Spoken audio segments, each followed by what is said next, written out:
Get ready, get ready.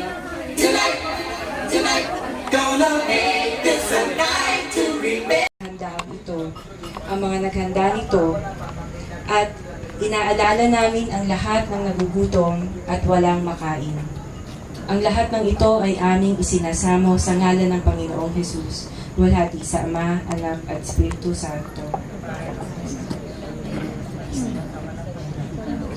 Sa ngalan ng Ama. Maraming salamat, Karen. Ngayon ay handa na tayo magsalo-salo sa ating inihandang pagkain ng Ako dyan. may kaarawan. Swerte ko naman ngayong gabi, dalawang Okay, ma'am. nagagandahan din natin. Habang tayo ay Swerte rin kami. kumakain, maaari tayong manood.